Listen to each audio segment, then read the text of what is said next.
Sit up in my chair. 3, 2, 1. Guys, is that Freddy Fazbear? Oh, oh, oh, oh, oh, oh, oh, oh, oh. Don't you feel like a stupid asshole doing that? Go ahead, sorry. In this week's episode of Horror Hole, I'm Wyatt, who's here with me today as always. They aren't just turning looks in those machines. They're also serving body. I'm Cody Briscoe. God. And we're here to talk about the fucking Five Nights at Freddy's movie. Hell yeah. So excited. I can't believe you made me watch this dog shit. What? No, it's a perfect movie to watch as a 30-year-old grown man. Yeah. Yeah, I'm sure to some to like Zoomers or Gen Alpha or whatever, this is like their like Small Soldiers. Mm-hmm. You know, the movie that they're like, this is awesome, and then they like grow up and look online and find out that people didn't like it actually, mm-hmm. And they're like, what? Well, this movie does have. There's a weird thing about people who don't like this movie being like, well, come on, it's for kids, it's PG-13, it's the gateway horror, which we'll talk about that later. But yeah, people tend to defend this movie a little bit, which is very puzzling to me. Yes, because I mean, I think that there's plenty of, like, sure, maybe, yeah. First of all, I actually didn't know that this was PG-13 until I started watching it. Mm-hmm.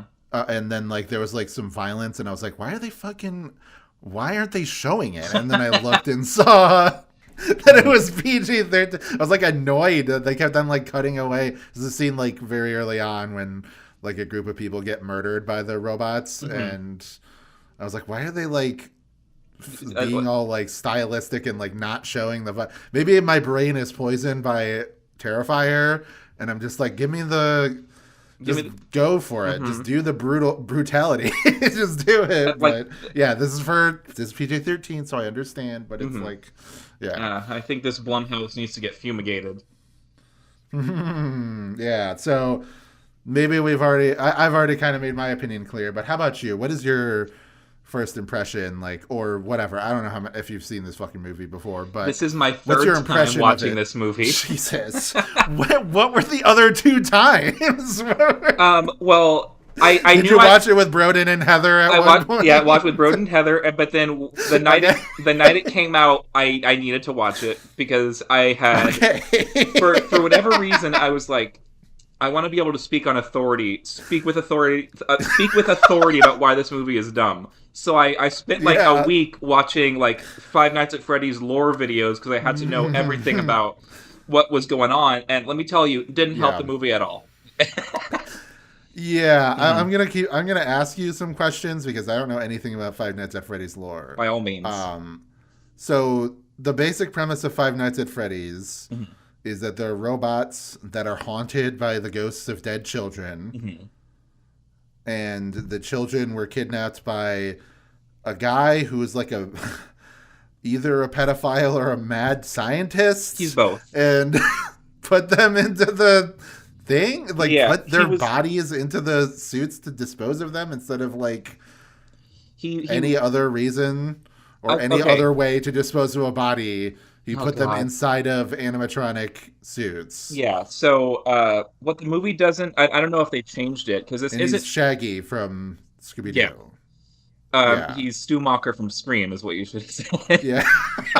So, I don't know if this movie isn't one-to-one with the lore, but that guy, William Afton, he was also, like, one of the founders of the restaurant franchise. He originally, he had 3 kids. One of them, his oldest son accidentally caused the youngest son to get killed by an animatronic, and that's how he discovered that, when an animatronic kills a child, it creates a substance called remnant. And remnant... What? Wait, hold on. Hold on. I know. We gotta slow down a bit because this is getting insane right off the bat. So magic exists in this world. Yes. Like occult magic Only exists. only when an animatronic kills a child. That, as far as we know. So this is like Doctor Sleep, like with the True Knot, where they steal like the psychic energy from children, or like the suffering or whatever from them. Remnant is just like a substance that lets you put a soul into a machine. I don't know why there needs to be a whole other thing that gets created by it. I don't know. Yeah. But yeah. So, oh god, there's so much. So there's also this whole. So, go ahead. We can get into. We can just talk about the fucking movie, and then we'll get into it as we go. Yeah. But that's just. I just wanted the baseline of like there's ghosts of children. That's what's inside of all the robots. Yes. And the animatronics aren't.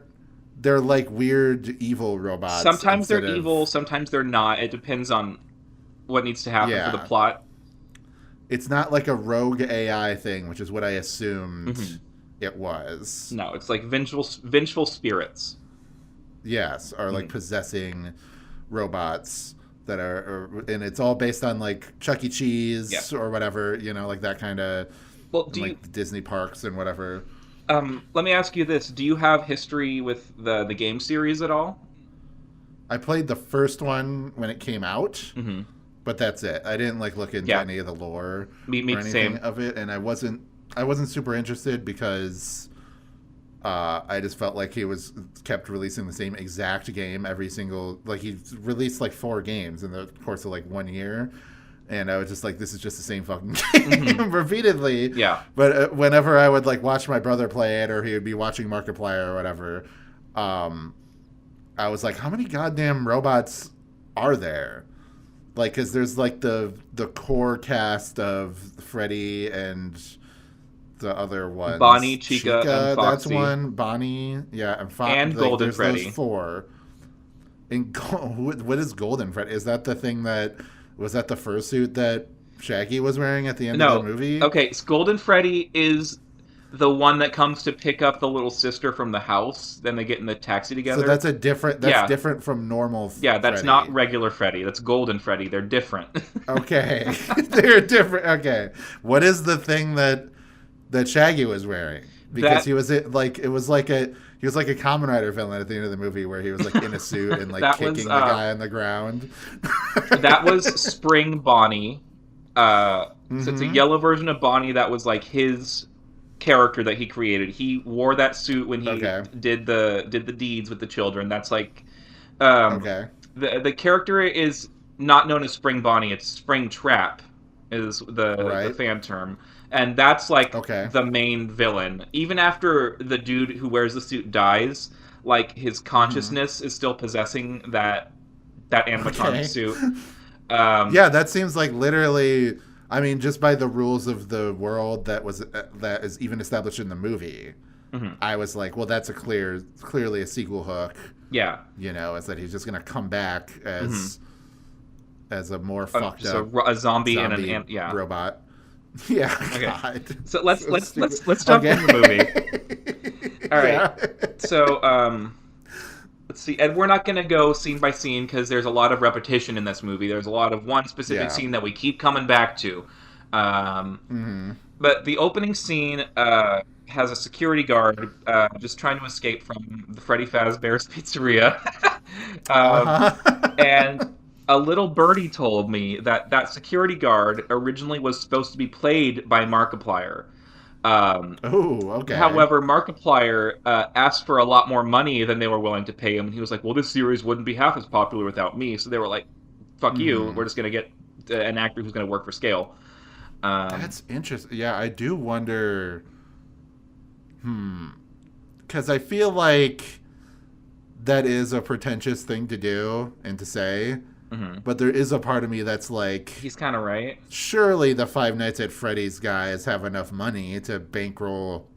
I mean, they got fucking like Matt Pat in there at one point. We're gonna get to that. Right? So it's like... But then again, watching that first scene set a dark precedent because it looked like it was a fake fan movie that I was watching. It didn't look like a Hollywood movie that I was watching, so I was like, this must be a very low budget movie. So there's some things where I'm like, oh, that like looks pretty good, but yeah. Let's play a really quick game. Really. So, what do you guess the budget of Mm. this movie was? Mm, let me think. I would say it's like, I don't know, the typical. What is a typical? I don't know, 50 million, maybe like 25 million, something Oh. like that. Like definitely not. Like definitely like decent, but not like because the movie budgets are just so inflated, and it's an IP, Mhm. and so that could raise it up. It looks like it's like 8 million or something. Like it doesn't like look that Mhm. high. This So the I budget of guess this that's my movie. range. It's like 8 to 25 million. Okay, you got it. The budget of this movie was $20 million, All right. Yeah. which is Okay. shocking to me because we spend the movie in a neighborhood and in the forest preserve and in one building. Yeah. Um, No, yeah. It like there's a lot about it that looks super cheap. I think this is a money laundering thing.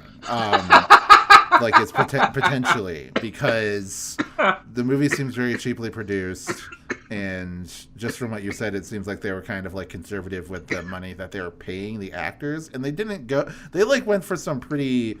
Okay, well, Matthew Lillard and Josh Hutcherson are the only two people I would say are like notable people mhm. in the movie, but um, you know, like it's they went for some people there, but like yeah, it doesn't feel like nothing about it feels like something that wouldn't be like a to be original, Mhm. or maybe it's slightly higher than like a movie that you would star in. Um, Oh my you know, god. yeah. So I'm looking. Matthew Lillard. Online it says he made 140,000 for that performance, which I'm curious to know how much like the Yeah. little kid got. But Yeah, I don't know. I'll say the movie isn't poorly directed.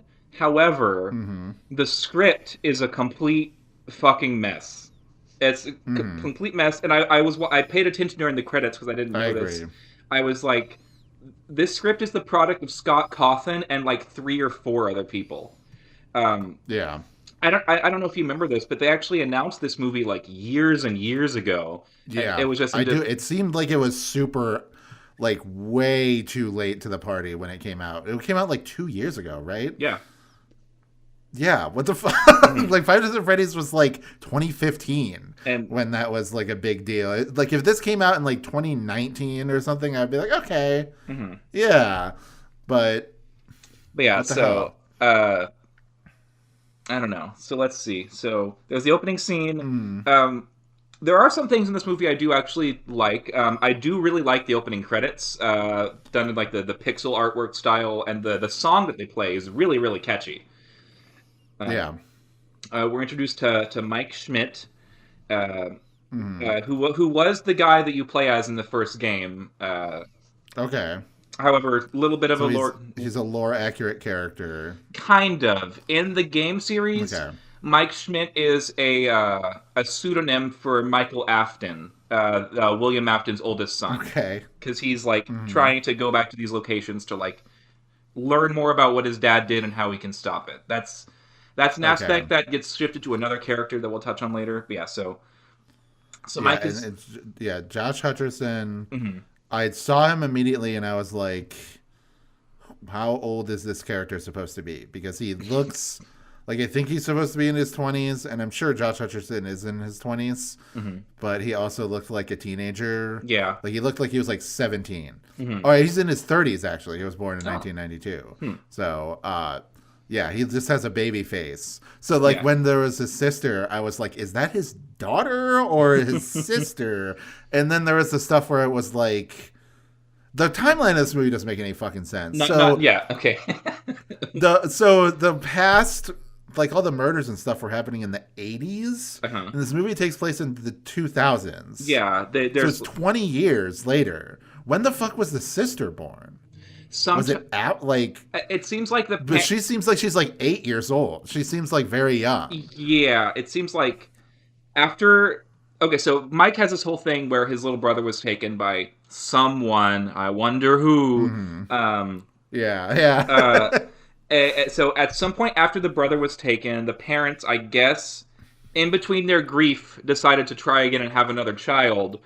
Mm-hmm. But the parents are also just not in the picture anymore. And Mike talks about his parents, and it sounds like they kind of fell apart pretty not too long after the brother went missing. But they still had this other kid Yeah. who's like 9. But yeah, so he would be like he was like 10 or whatever, like 5. I don't know. He was a little He said he kid was when his 12. brother was taken. Mm-hmm. Yeah. So he's like 32. It's like, okay, the So he's like the age that Josh Hutcherson is, like actually in real life. He was in his 20s when his parents had another kid. That's fucking weird. Mm-hmm. How old were they? Aren't they like my parents were like in their 50s when I was 20, like when I was in my 20s. I mean, I'm still in my 20s, but like yeah, they're in their 50s while I'm in my 20s. So it's like there's no way that they could have another kid. It's like So like what is going on? a little bit of a tangent. Have you ever seen Texas Chainsaw 3D?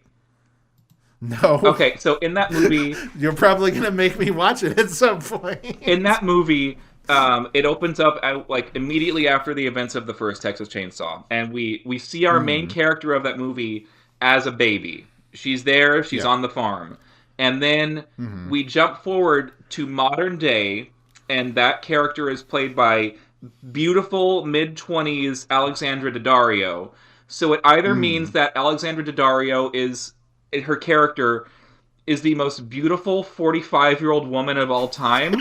Or that's what I was gonna ask. Like, when did that movie come out? Because didn't the first one wasn't it like 74 the mid-70s? Or or they're suggesting that Texas Chainsaw Massacre took place in the mid-90s. Yeah. Yeah. So timeline is. I mean, that's a whole thing with the franchise in general. Like, people don't even agree on the order of these events in the lore. So like nobody fucking knows. Mike has this also I want to cast some doubt just real quick before we get into the movie some more. The whole screenplay thing. Like I'm sure Scott Cawthon came up with a good baseline. Like he gave them like the baseline of like this is what the script is. But I guarantee that it got destroyed over the course of years by like, I bet like 20 different people were on that script that are not credited and just like kept on like reworking it. And that's why it feels like aliens wrote it, because like, that's why like the events, again, like you said, it's not like a poorly directed or like the events aren't necessarily bad. Like it's not necessarily a badly structured movie. It's just like the script is so bad. Yeah. Like right off the bat, you can tell that something is wrong. Another thing I've noticed. Well, we're gonna get back into the actual movie. I swear. Whenever you're told a piece of information that's meant to like explain something to you, it just confuses you even further and raises even more questions.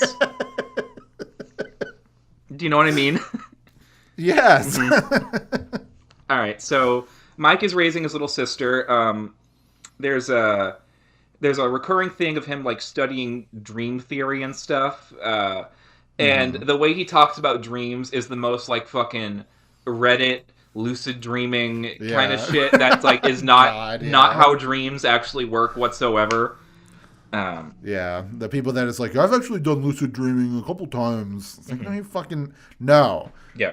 You did it. You did. There are no shadow people that are hunting you down in the astral plane. You know. I mean, we can't prove There's that. no clockwork elves. I mean, yeah, I guess that's true. There's no clockwork elves in DMT entities, you know. No giant spiders in the wall that want to fuck me.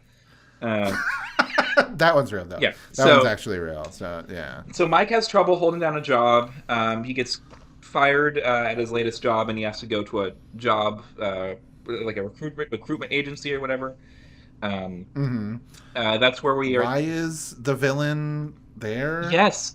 Okay, so presumably William Afton not only got away with murdering 5 children, he has built up a whole separate persona, Steve Raglan, to be the person that hires people to go back to the place that he murdered the children at.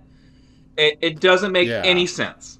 I don't like, because as soon as he like stopped and was like, when he saw the last like name. he was shocked about the name. I was like, oh, he must be involved in something. Like he must be like a toady of the villain or something. But then like at the end, when he started talking, I was like, that sounds like even through the voice filter, that sounds like Matthew Lillard. So that I can tell that, like, why the fuck is the job recruiter guy the villain, and and also a mad scientist and a child murderer? Like, why is he? He's a very busy all man. These things, and and he hasn't been prosecuted for any of this. His daughter knows he's still alive and still causing trouble and hasn't done literally nothing to try to stop him or get him arrested. Yes, and she's a fucking she cop. In fact is and she's angry at the main character for trying to investigate the situation any further. So it's like she's complicit in the crimes. None of the characters' which motives. Could have been interesting as like a character thing, but it seems like she's against them. Like everything else about her character seems like she's doesn't want to be complicit in it, and she's like against it. It's like, we got to stop this guy. I'm not going to do anything to stop him, and I'm going to stop you from stopping this or figuring too much about this. We're going to get to. It just seems like a stupid thing of like, oh, maybe she's and then the conspiracy, and then it's a twist that it's, oh no, she's not on the conspiracy. It's just as bad. It's just badly. Well, her character, her name's Vanessa. There is a character in either Five Nights at Freddy's Security Breach or Help Wanted or one of the later games who's also named Vanessa, who becomes like a disciple of Springtrap. I don't know if she's the same character. Like fucking Jigsaw. I know. Yes. Anyway, we'll get to Vanessa. She is by far the worst character in this movie. I was certainly like the most confusing character, I would say. Like the entire time I was like, what is that? There's some like truly terrible scenes with her and the Josh Hutcherson that I was like, is this supposed to be a romance? Like, am I supposed to feel any emotion at this? So Mike, there's some really bad characters and acting in this movie as well. I have some quotes written down, some choice quotes. So Mike, he ever since his brother was taken, he apparently does this every single night. He lucid dreams into the exact same dream of his family when they were camping when the brother was taken. This is such a nitpick kind of moment, but there's a shot that we see over and over where like a bottle of Coke falls over and it spills over the side of the picnic table there. And then the mom is like, oh, I need to get some towels, watch your little brother. It spilled off of the table onto the ground, and you're in the woods. Yeah. What are you getting a towel for? Yeah, that seems like not to. As somebody who's done a lot of camping and a lot of like outdoor stuff, it's just like, who gives a shit? You just like piss on the floor. Like you just, who cares if you spill something all over yourself? Then you need to wipe it off yourself. But if you spill it on a picnic table, whatever. Bees will show up, but that's fine. Yeah. You know. It spills on the ground. It's not even on the table. It just tips over. Yeah. So Mike's doing that. He's taking sleeping pills.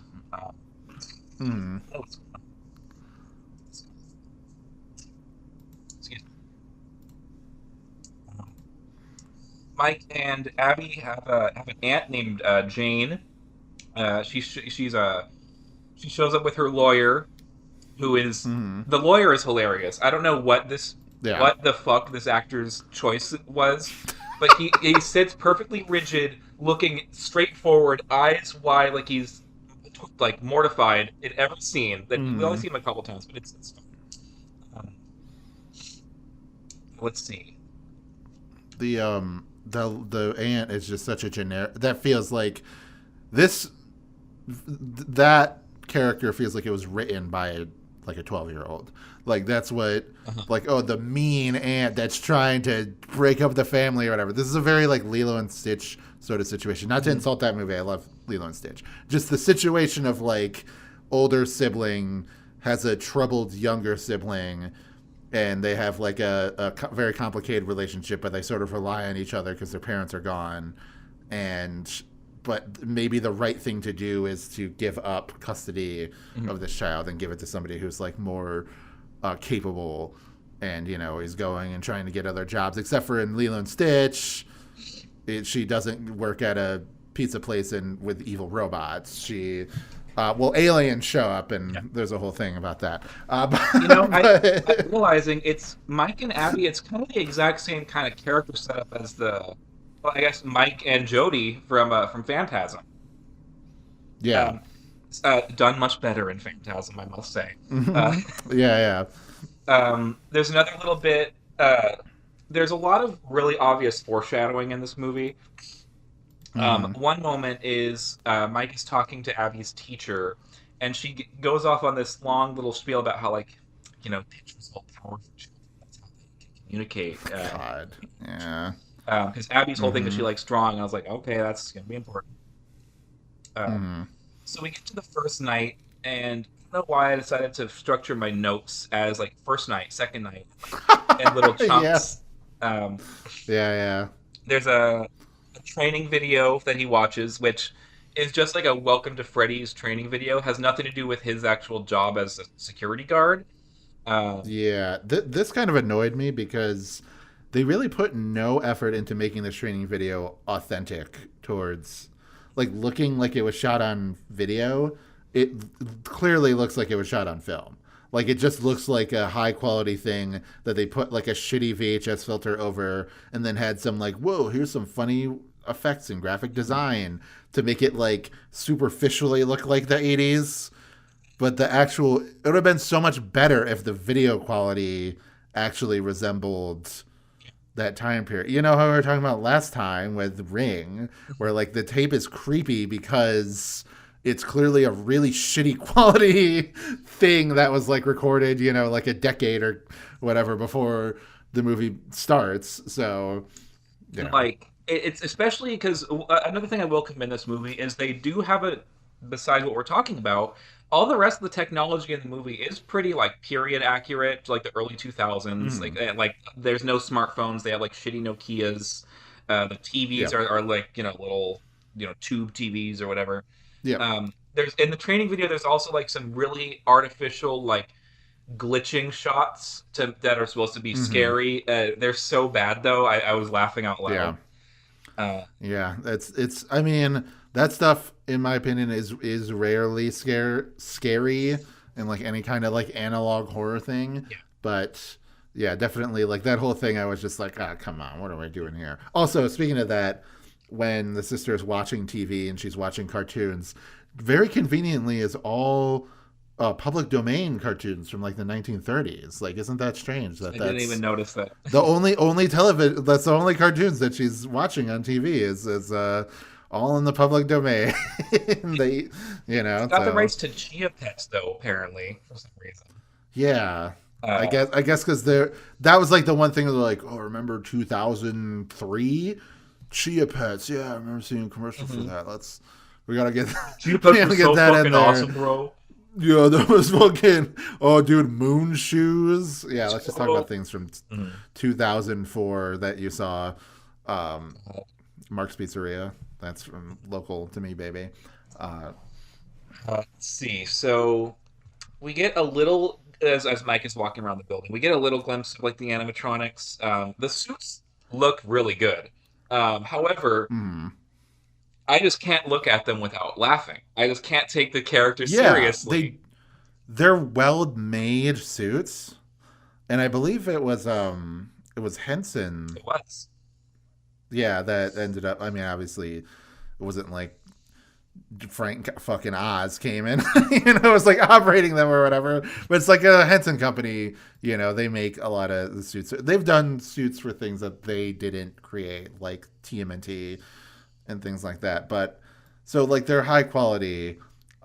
The problem is, and this has always been my problem with the Five Nights at Freddy's, but I understood it as like an abstraction because it's a video game, is that though they're just too creepy. Like they just don't look convincingly like you want to hit that sweet spot of like I could see this as a real thing in the real world, but it just looks kind of off.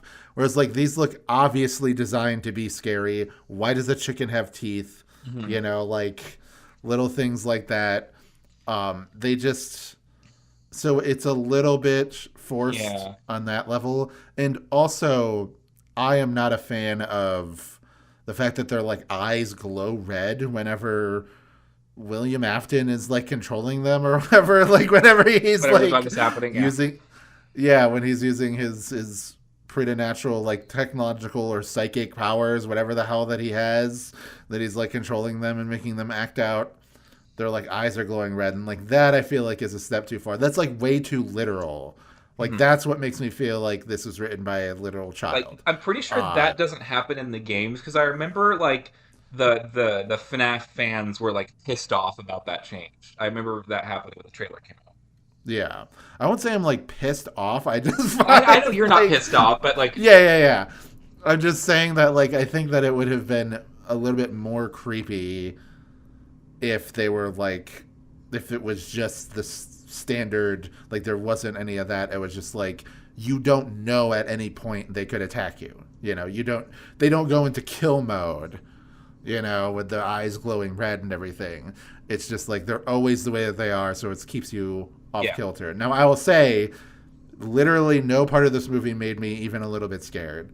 And that's, you know, that, I know, I'm just saying as in like, even a movie that isn't like wall-to-wall fucking scary moments like Ring, there were a lot of things in it that made me like anxious and, you know, like especially because it's a ticking clock movie, so every day that goes by you're like, oh fuck, they better figure this shit out or they're gonna die, and then you're just like, and then it gets to the end, and then Barbarian, which we did for the first episode, like that whole movie is like an anxiety nightmare. Like it's just like the beginning section of that movie is like a complete fucking nightmare, even though like after watching it, you know nothing is wrong. It's just like so many red flags one after another that just like sets off your fight or flight. Yeah. Whereas like this one just seems so obsessed with its own legacy and lore that it's built up that it's always like it's like made for that. Like it's just made to, even though I know some people like didn't go deep enough into the lore. Like me as somebody that knows nothing about it, I was like, why do we need to know? Like, why do we have to know all of this? This seems like, yeah, I don't know. It just seemed like too much. Perfect example. Perfect example. Okay. And I love just the idea of a layman watching this movie, like somebody taking their kids to see this movie. So there's a part, we're kind of jumping around a little bit, where we get the big reveal where my intro line is based on where she, where Vanessa tells Mike, it's not just those ghosts in those machines, it's also their bodies. It's like, okay, and what up it? Okay, how does that change anything? But like the like the music swells and it's like the camera pushes in, like it's the big reveal. Like I guess that's fucked up, but like what? I mean, we knew they were dead already. I guess the idea is that. Oh, it's fucked up that he hid bodies inside of animatronics. But again, like, why? Why would you?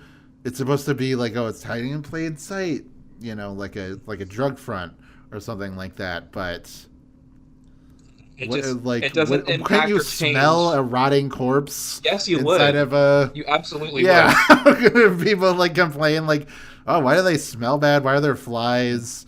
You know, people that are like maintaining them. Is it only William Afton who is maintaining the robots? I guess he's the inventor of them. He's like a fucking, you know, a mad scientist guy. So he's able to like create robots and all this stuff. Also a job recruiter. And a father. Yeah, he's a job recruiter. He's a lot of things. So I feel like he wasn't at his best, like acting wise, in this. No, he wasn't. But. And it's like by the end, like when he's like really chewing the scenery and like yelling at all the other robots, it doesn't work for me. Yeah, it feels very forced in a way that like I don't want to blame Matthew Lillard because I think he's a good actor and like other stuff. It's the script. Yeah. But oh fuck, what was I saying?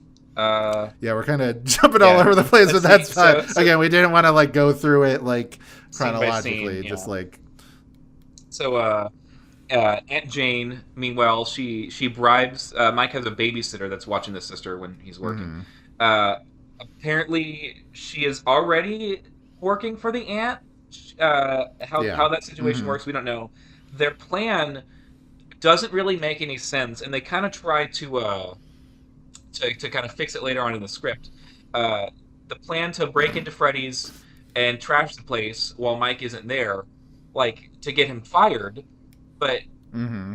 if they break in when he's not there, he can't get fired. And like Vanessa has Yeah. some line like, that's criminal negligence or criminal liability if you forgot to leave a lock undone. But like they can see how that they broke into the building. Like you can figure that out Yeah. and know that it wasn't the security guard. It does whatever. Yeah. Uh, Yeah. Again, it's like there's plenty of criminal stuff happening in this building.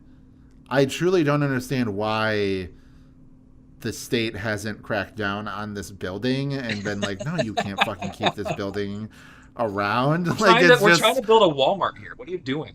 yeah, yeah. They just pay him, $2 billion or whatever, Yeah. and they're like, get out of here. We're just gonna build Target here, and I then wonder what state this takes I don't know. place in. It's just like there's a lot of those plot holes that I just kept on trying to shove out of my head because I'm just like, all right, it's just getting in the way of enjoying the movie. Like what you said with the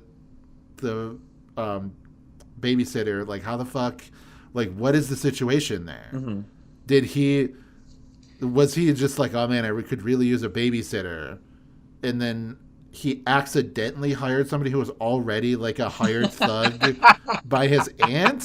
Or was it like his aunt who doesn't want him to have custody of this child was like, I hate you, but here, let me recommend you a babysitter?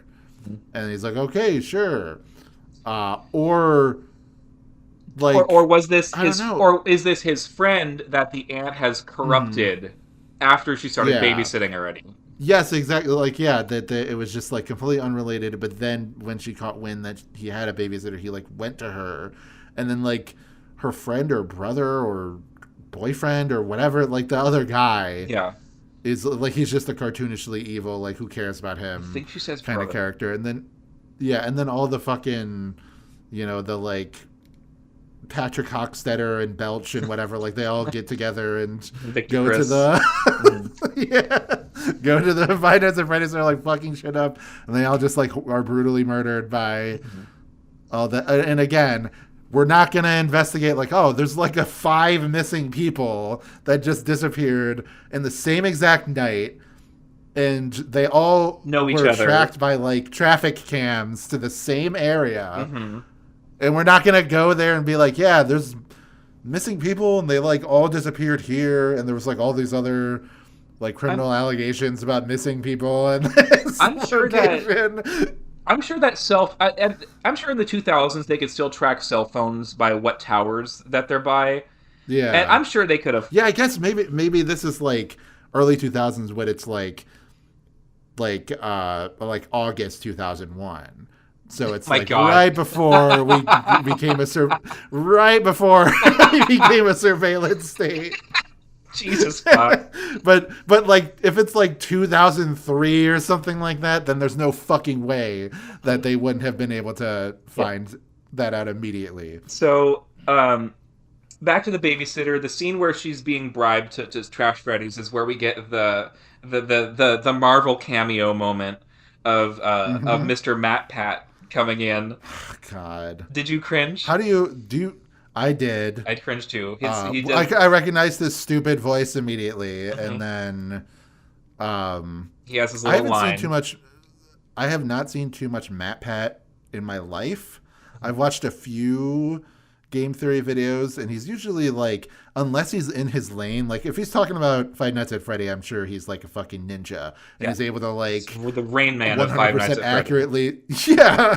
But like as soon as he talks about other indie games like Undertale or Hollow Knight, it's like he has no idea what the hell he's talking about. Like it's just like, shut up, you don't know what you're talking about. That's all wrong. These are like logical leaps, et cetera, et cetera. Nothing against the guy. Yeah, Just on me concept neither. alone of a YouTuber cameo in a Five Nights at Freddy's movie, it's just Sucks. just embarrassing. Yeah, I mean, good on Markiplier actually for not wanting to show. Imagine if they got PewDiePie God. to show up. I guess he's in like fucking Norway or wherever. Like he's in some Eastern European country. So I don't know if they would get him to come out to America, but I think that you his know. there's too much baggage with getting that name. Exactly. Yeah. That's what I was thinking. Will they get him for the? He's really into Minecraft, so will they get him for the Minecraft movie?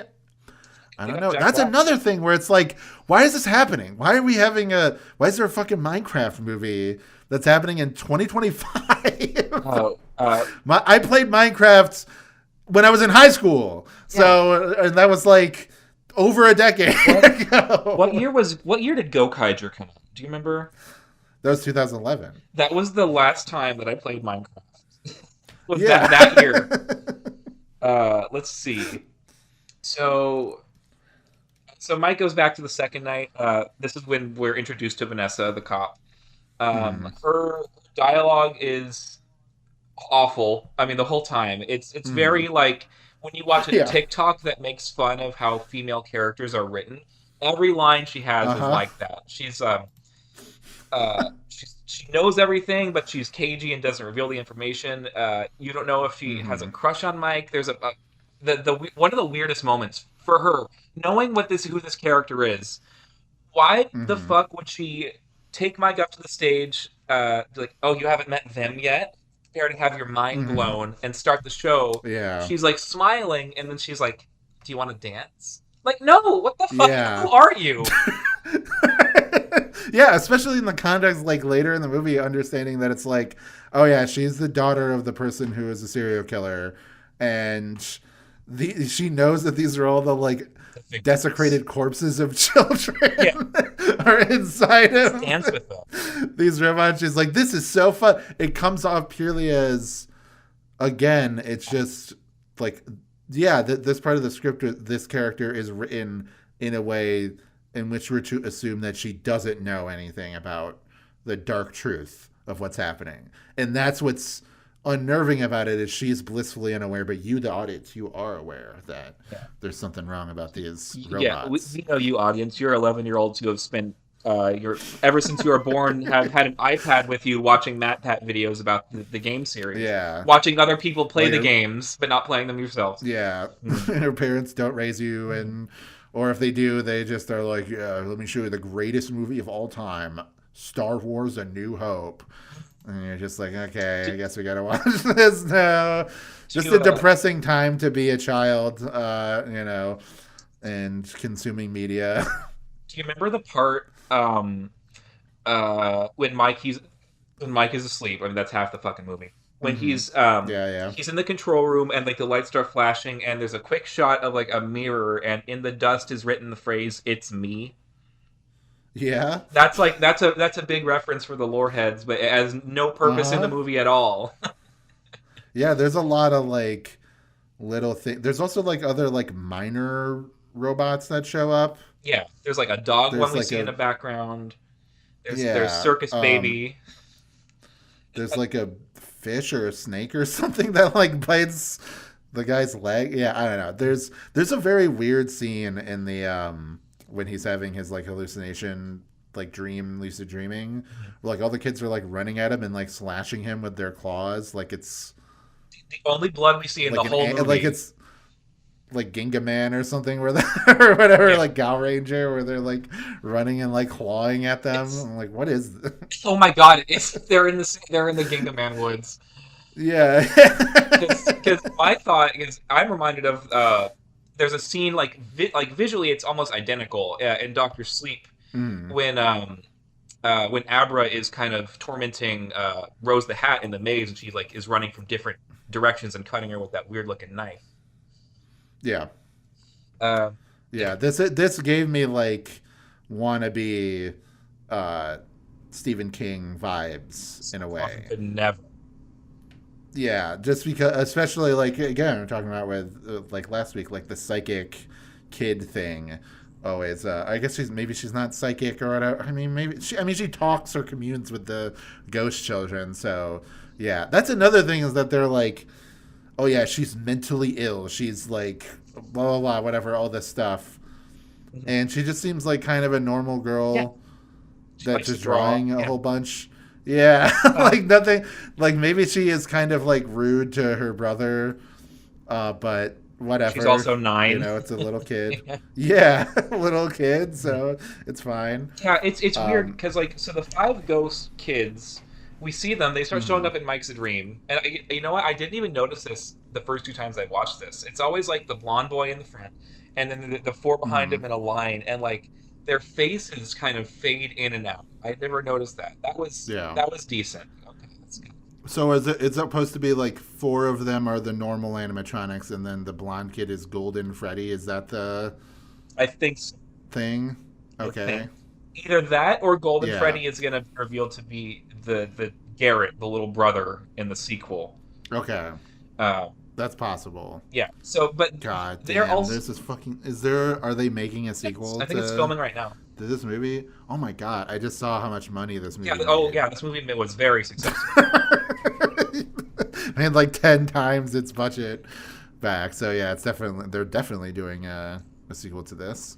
But yeah. Um. So, like the 5 ghost kids, like Abby has been drawing them even like before she goes to the pizzeria. So like they're somehow reaching Yeah. out to her already. It Mm-hmm. doesn't matter.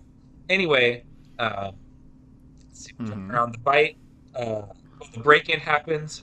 Probably my favorite, I guess, kill of the movie is the babysitter when you just see it in Yeah. silhouette because it's PG-13, but you see her get pulled into Mm-hmm.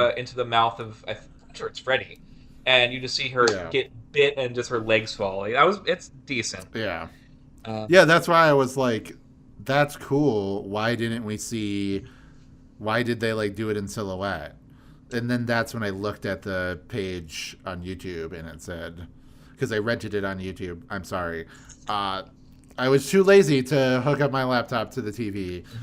And I just wanted to watch it on my TV. So I just rented it for like $4 on YouTube, and I saw it was PG-13. It was also funny because YouTube has that thing where the videos show you like the most replayed sections, uh-huh. and it seems like only the exciting moments are the ones that people like. But No, the vast majority of the movie of characters talking and like Josh Hutcherson just like doing any of that, like none of that resonated with anybody. Nobody ever wanted to go back and like get a quote or whatever. It was just like the ending of the movie and like these other moments Mhm. here and there. Like nobody cared about What the about substance of the movie, which is like kind of proving to me that it is just kind of a like a soulless movie in a lot of ways. yeah? I guess So, Blumhouse. mm, Let's see. So, oh god, this scene. So, Mike can't get a babysitter, and then Vanessa comes over to talk to Mike to tell him about the break-in, and they kind of go and have a mm, little chit chat, sitting by like a little ravine, and she's mad because she finds his bottle of sleeping pills, which mm, why he yeah, left them there, whatever. I feel like mm, Mike is the kind of guy who would want to know exactly where they were at, and he wouldn't just leave them there. mm, mm. Anyway, she throws him in the river into the river and says one of my favorite lines. Uh, when you're at Freddy's, you better be alert. Which Yeah. anytime they just call it Freddy's, it's funny to me. Um, Yeah, yeah, and also I love it when he's like, "No, don't worry, I won't sleep on the job again. and immediately It won't does. happen again." And then he just he just keeps doing it. Like, he just, which is like more realistic, sure, but it's just like a funny You know what's thing character crazy wise. about this movie? Mm-hmm. And I can't believe that Scott Cawthon didn't catch this. There is no moment in this movie where Mike is playing Five Nights at Freddy's, as in like there is no scene in this movie where Mike is having to keep his eyes on the monitors and watch the doors because the Yeah, animatronics are coming after him. That just doesn't happen in this movie. yeah, absolutely. The closest that we got was the intro scene with the guy who gets killed, and Kinda. like. Oh yeah, well, But that is just like him like crawling through the vents and everything. But the point of Five Nights at Freddy's is that you're stuck in one room and you're playing like tower defense. yeah, You're trying to get to understand the like attack patterns of all these different And like robots that are coming resource after management. you. Yeah, and then you're doing all that. So it's like that's why, like, I'm not a big fan of the series. Like in the sense of like I only played the first game. I know really nothing about all the other ones, and I don't really care to go and play them. But I understand why Five Nights at Freddy's is a cool game because of those reasons. Like it's an interestingly made game because of how restricted and like simplified everything is about it. And yet, yeah, you're right. That did annoy me too. That like they didn't even try to evoke the actual like playing of the game in it. I in fact during the movie I thought of this exact comparison where remember when we watched Barbarian and I was like, this is funny that this guy's doing a Resident Evil movie because the idea of like, oh, exploring a creepy basement and finding items to progress and like opening new areas, that's like exactly what Resident Evil is. Yeah. Like so it's very like video I, gamey, but without breaking immersion. And this like it was annoying me because it's like, why the fuck isn't this more like a video game? Like mhm. I don't know. It's weird that it's in this like cross section of. On one hand, I feel like they're like leaning a little bit too hard on the like wink, wink, nudge, nudge factor of like, oh man, this is an important thing that we're talking about. But then also like it feels like they're kind of ashamed to just be like Yeah. the game. Mhm. So I don't know. It's just very weird. Also, like, wow, you have a team of charismatic. They're supposed to be like Chuck E. Cheese, right? All those Yeah. characters had like personalities Hmm. and talked. None of them like talk or try to like. You could Yeah. have done like comedy horror Hmm. villains and stuff like that. You could have like it could have been something like and maybe not exactly as dark as Terrifier, but like it could have been something similar to that with like Well, it's the characters like making jokes or whatever or doing things just like being very like over the top and then like brutally murdering mhm. people and that juxtaposition is like funny and horrifying, but they don't talk. They're like they have no like personalities whatsoever. They're Foxy. all just the exact same robot just going and attacking Yeah, like you. Foxy hums. Chica has like a cupcake, which honestly, Mm-hmm. that cupcake is like the most useful animatronic. It. I'm pretty sure it has the Yeah. highest body count out of all of them. Um, Yeah. uh, what's funny is that this isn't even the first Five Nights at Freddy's movie because this was in development hell for so Mm. long. There were two separate movies that came out to ape off the Jesus. success of Five Nights at Freddy's. Yeah, that's true. There's the Banana Splits movie, and then Mm-hmm. there's Mm-hmm. Willy's Wonderland, which Yep, I know that one.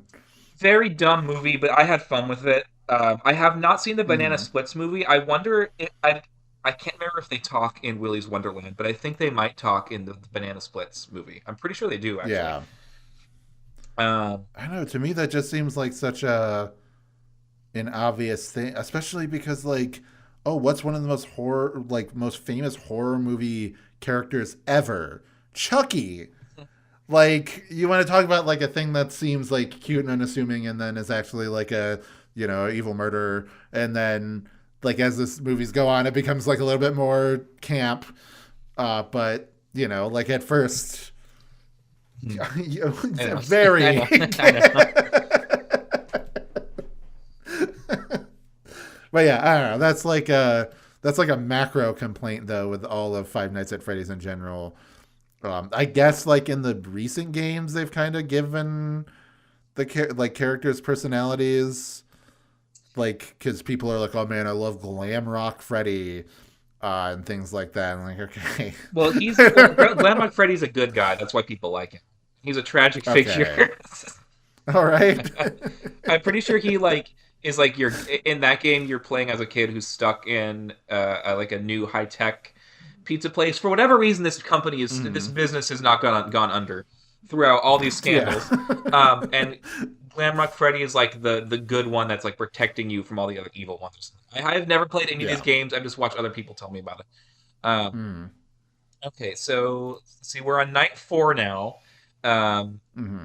he has to take Abby there. They build a fort with the animatronics. There's a whole montage of and it's I think the moment where like you can never ever ever be intimidated by these characters ever again after watching them build a Hmm. fort with a little girl.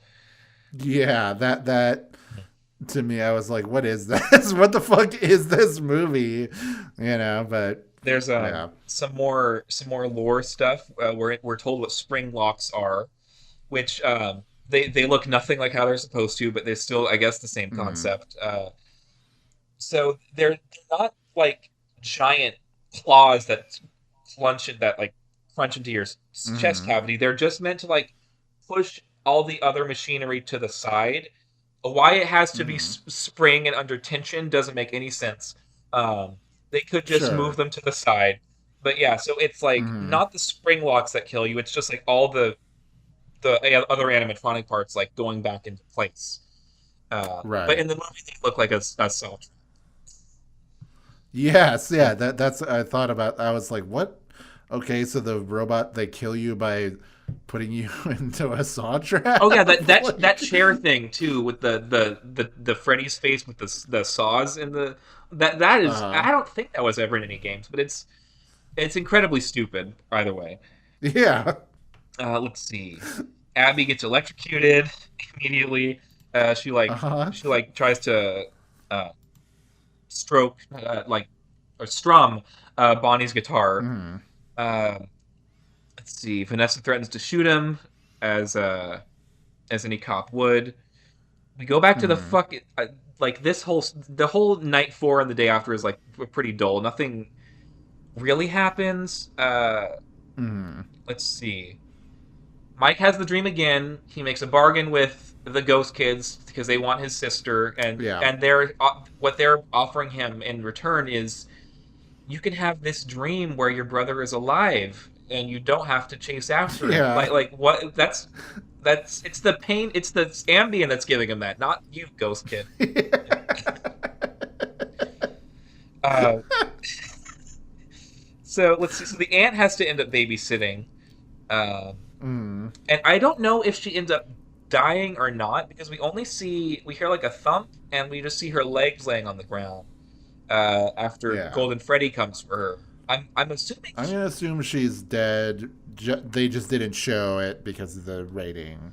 yeah, But it seems like this movie. It seems like its morality is purely in the like, oh, the bad, mean people die and the good, nice people live. yeah, but now So there's a dead body in Mike's house, and in the epilogue we yeah, see him happy with his sister, like they didn't just have a legal battle. that's true. Um, That is true. And it's like, okay, this guy already. I mean, at the beginning of the movie, he like beats the shit out of somebody. So this guy's clearly mentally unstable for whatever reason. Also, an insane. It's just like that entire thing is crazy because him just being able to go to the job recruiter at all instead of being like in jail yeah, after that is just like the fact that it is like, feels like you sir are a fired, not 14-year like old wrote it. arrest this guy. Mhm. Like, Uh, why did he do that? So while this is going on with Abby, Mike goes back to Freddy's during the day to have the dream again. That's where this happens, and then Mm. he escapes from the saw trap, and he's in this room, and it has all the dead bodies from the people that tried to break in, and it's so cheap to just throw dead Hmm. corpses around like after Yeah. the fact. It's like the fucking ending of Sleepaway Camp 2. It's so bad. Yeah. Um, let's see. So Mike escapes Freddy's as Abby is being brought there. We how this exactly happens, we're not shown. Mike kind of the door kind of opens up, and then Mike wakes up, and he's in this location with Vanessa, and she's like tending to his wounds, and Mm. he's like, "Where are we?" And she says they're at a police supply outpost. Okay. What the fuck is that? That's not a real thing. There's no way that's a Yeah. That's like, yeah. Yeah, this is for me. This is the worst scene in the movie for me. Is this interaction with Yeah. them because it's the scene where she says, it's their bodies in the suits, and we're like, okay, and Mm. she reveals that she's William Afton's daughter, And because they can't tell the audience that William Afton is Matthew Lillard yet, she hands him a picture and is like, "This is William Afton," and it's a man in a yellow I'm rabbit in the suit. rabbit Yeah, suit. so that Yeah. doesn't help me whatsoever. Uh, Yeah. let's see. There's a great line delivery from Josh Hutcherson where he's like, "Tell me how to save my sister," like that. Yeah. Yes. Yes. I I noticed that too. That really like hit the ear wrong. We're chugging through. I can't believe we've gotten an hour of discussion out of this fucking movie. God. Yeah. So all the parties are now converging back to Freddy's because Afton Mm. now knows that Mike is investigating him. Uh, how he Mm. learned this, we don't exactly know. Uh, let's see. Mm. He's saved. She hides in the ball pit, which, if you've read the Fazbear Frights books, you would know that that ball pit God. is a time portal to 1987. Jesus Christ. I just had to. Yeah. Okay, let's see. Springtrap shows up. He kind of looks like shit in live action. I Mm. do like. I think Springtrap is probably the scariest of the animatronics, just because the Mm. lore behind it. In live action, yeah, it looks like a man in a Kamen Rider villain suit, and Yeah. seeing somebody And actually. he's like giving like a villain speech, like "You thought you could defeat me," as he's like kicking the hero on the ground. It's very goofy. So the way that It just made me laugh a lot. yeah, So, the way that they're able to defeat him is so there's like a wall of a bunch of children's drawings, and I guess that's somehow like linked to the animatronics psychically, whatever.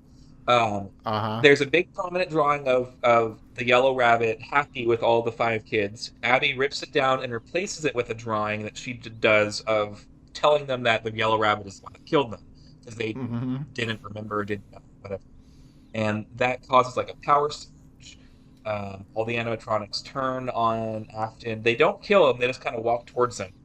And then, the cupcake jumps on his stomach and makes the spring locks fail. Which Yeah. I imagine this was probably a letdown for a lot of fans because the spring lock failure is probably like the most iconic scene in the series.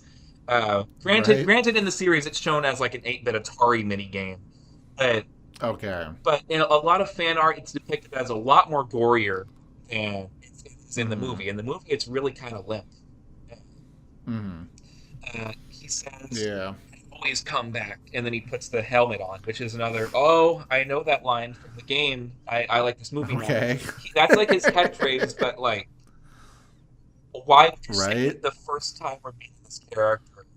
Like, has he come back Yeah. before? Like, and he hasn't died or any. He's not like a resurrected. Like he's still alive, and then he's dying, presumably here, and then his soul is gonna inhabit the thing. Yeah. But and it just feels like such a like they set all this up, and I know that they need a sequel hook, but it seems like very irresponsible that they just left that entire building like un they just didn't go Yeah, back it's to it even and were more like we should like condemned. dispose of these. Hmm. Yeah. Well, that doesn't really matter. I'm curious to see how this is going to work in the movie form because in the games, again, none of this is told to you directly in the games. We haven't even really touched on how the story is told in the games. Doesn't matter. Um, Okay, sure. but they just this restaurant or this business just somehow keeps being able to open up new locations somehow. Right. So I think that I don't know if they're going to renovate this location or have it be a new building because yeah, it's another thing where you're Like Freddy's Pizza, whatever Freddy Fazbear's Pizza, is that like a popular? Is it like a Chuck E. Cheese where it's like a nationwide it's thing? as far as I know in the games they only exist in Utah, Oh, oh, just all throughout only in Utah. Utah, huh? Hmm. Only in interesting, Scott Cathon. And every character in the games donates their money to the Republican Party, just like Scott Cawthon. 10% of their money goes to the church and the tithing. So, and they must get married in the temple. They have to wear the magic underwear. Yeah. So let's see. So we get an epilogue. Mike is raising Abby again, and she's not traumatized at all by what happened. She's perfectly fine. Doesn't matter. Uh, I love that. It's so cheesy. I love it in movies that were like going through the most traumatic thing ever is what like fixes the characters' like internal conflict, and then we see them happy like Yeah. weeks after the most Yeah. horrific shit ever. Uh-huh. Vanessa's in a coma. She got stabbed. I didn't mention it. Sure, yeah. uh, and then we get a shot of Afton, like just kind of wiggling in pain in like a back room, and they close the door, and the credits start, and it is. Were you familiar with this song, the credits song?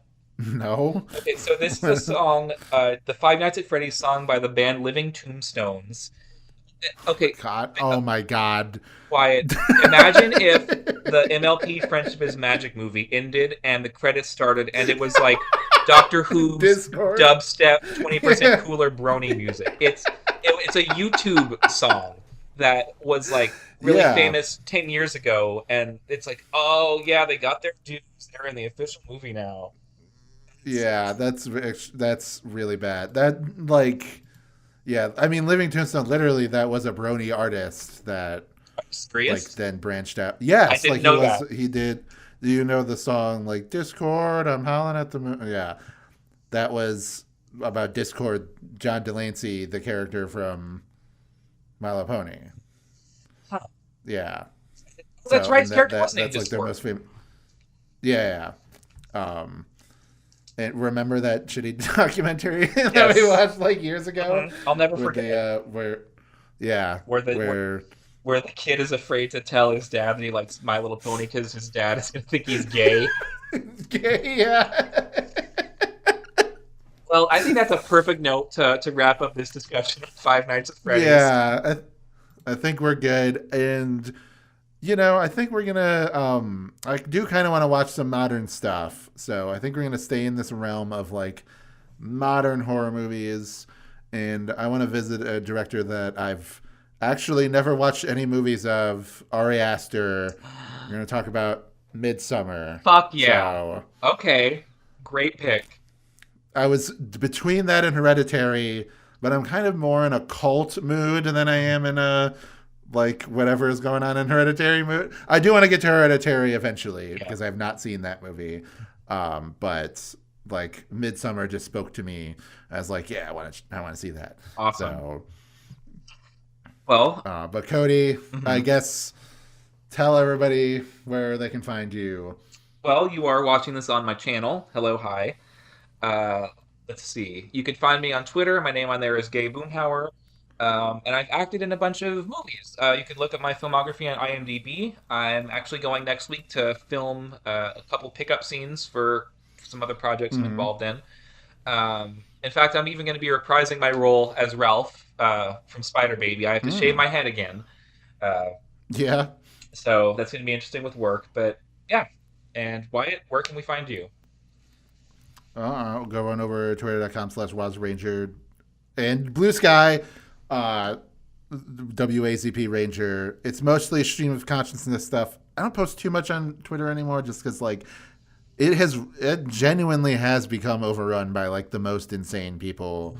Especially like if I'm looking up anything related to like video games or any kind of nerdy thing, there will be people that are like angry about the woke left just constantly pouring into the comments. I'm just sick of fucking seeing that. So I'm on Blue Sky a lot though, even though it's also an imperfect website. Let me say that. But I do the show Cartoon Buffoons with our friend Morgan, and we go through all of the Cartoon Network shows in order. We're like 35 episodes in at the time of recording this, so we've done a lot. And you can get that a week early at the $3 level on my Patreon. It's Only Magic. My YouTube channel, also It's Only Magic. I host all the episodes for free a week after I put them on the Patreon. Again, $3 to get it a week early. $1 can get you Wow Cool Robot, which is me and my friend Wayne going through and reviewing every single robot in existence.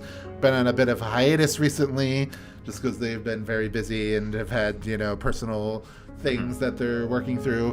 But we're coming back to it soon. We'll get on there. We'll be going through more robots. It's like 5 to 10 minute episodes. It's a lot of fun. And also just started with a friend, Buster, on the Modular Media channel, or maybe his own YouTube channel, I believe, as well, doing like episode reviews / discussion things about Gozuger, which is the current Super Sentai series. So yeah, those are all the things I'm involved in. Check that shit out. Thank you so much for listening to this. I think we had a pretty good discussion about the movie and Five Nights at Freddy's in general, and I learned some illuminating facts. Now I get to go watch that Wendigoon video about all of Five Nights at Freddy's lore. Absolutely. And learn what it's about and message Cody incredulously about what the fuck is going on. That's why I sent it. Yeah. But yeah, it's going to be good. But yes, join us next time. We're going to be talking about Midsummer. See you there. Peace out.